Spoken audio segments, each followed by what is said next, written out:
राधे राधे, जय श्रीमन नारायण, हरे कृष्णा। कैसे हैं आप लोग? आशा करती हूँ कि श्री हरि की कृपा आप सभी पर बनी रहे, आप सभी स्वस्थ हो और अच्छे हो। इसी कामना के साथ आज हम सुनेंगे माघ मास की कथा अध्याय 1।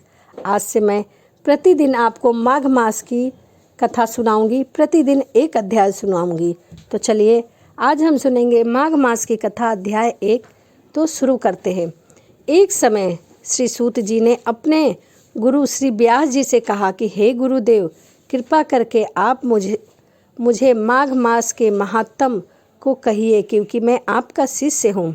व्यास जी कहने लगे कि रघुवंश के राजा दिलीप एक समय यज्ञ के स्नान के पश्चात पैरों में जूते और सुंदर वस्त्र पहनकर शिकार की सामग्री से युक्त कवच और शोभ्यमान आभूषण पहने हुए अपने सिपाहियों से घिरे हुए जंगल में शिकार खेलने के लिए अपनी नगरी से बाहर निकले। उनके सिपाही जंगल में शिकार के लिए मृग, व्याघ्र, सिंह आदि जंतुओं की तलाश में इधर से उधर फिरने लगे।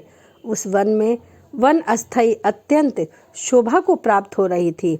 कहीं कहीं दो मृगों के झुंड फिरते, कहीं गीदड़ अपना भयंकर शब्द कर रहे थे, कहीं गेंडों का समूह, कहीं हाथियां घूम रही थी, कहीं वृक्षों पर कोटरे में बैठे हुए उल्लू अपना भयानक शब्द कर रहे थे, कहीं सिंहों के पद चिन्हों के साथ घायल मृग के रक्त भी भूमि को लाल कर रहे थे, कहीं दूध से भरी थनों वाली सुंदर भैंस फिर रही थी, कहीं पर सुगंधित पुष्प, हरी हरी लताएं वन की शोभा को बढ़ा रही थी, कहीं बड़े बड़े पेड़ खड़े थे तो कहीं पर उन पेड़ों पर बड़े बड़े अजगर और उनकी केचुलियां भी पड़ी थी।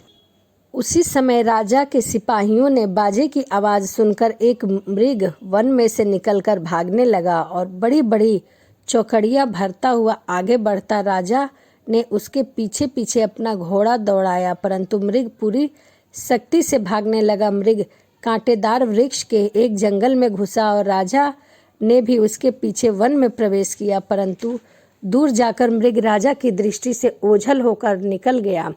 राजा निर्जल वन में अपने सैनिक सहित प्यास के मारे अति दुखी हो गए। दोपहर के समय अधिक मार्ग चलने से सैनिक भी थक चुके थे, घोड़े भी रुक गए। कुछ देर बाद राजा ने एक बड़ा भारी सुंदर सरोवर देखा, जिसके किनारों पर घने वृक्ष थे। इसका जल सज्जनों के हृदय के समान स्वच्छ और पवित्र था।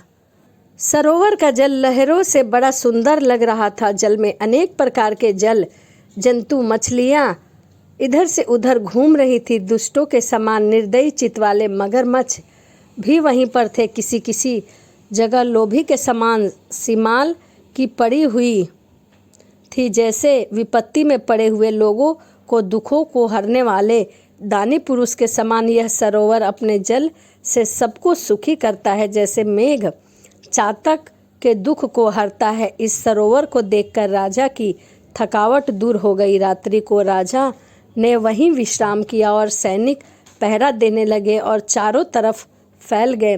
रात के अंतिम समय में शुकरों के एक झुंड ने आकर सरोवर में पानी पिया और कमल के झुंड के पास आया। तब शिकारियों ने सावधान होकर शुकरों पर आक्रमण किया और उनको मारकर पृथ्वी पर गिरा दिया। उस समय शिकारी कोलाहल करते हुए बड़ी प्रसन्नता के साथ राजा के पास आ गए और राजा प्रभात हुआ देखकर उनके साथ ही अपनी नगरी की तरफ लौट पड़े, जिनका शरीर तपस्या और नियमों के कारण बिल्कुल सूख गया था, जो मृग छाला और वल्लक पहने हुए थे और नख, रोम तथा केश धारण किए हुए थे।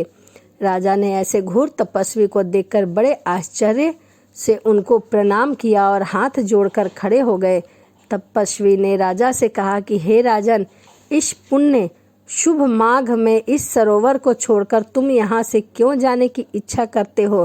तब राजा कहने लगे कि हे महात्मा, मैं तो माघ मास में स्नान के फल को कुछ भी नहीं जानता। कृपा करके आप विस्तार पूर्वक बताइए। माघ मास की कथा अध्याय 1 यहीं समाप्त होता है। अगली वीडियो में मैं आपको सुनाऊंगी माघ मास की कथा अध्याय 2। तो चलिए इसी के साथ वीडियो को समाप्त करते हैं। यदि वीडियो आपको अच्छी लगी हो तो प्लीज़ कमेंट ज़रूर करिएगा, लाइक ज़रूर करिएगा। तो चलिए मिलते हैं अगली वीडियो में। राधे राधे। जय श्रीमन नारायण। हरे कृष्णा।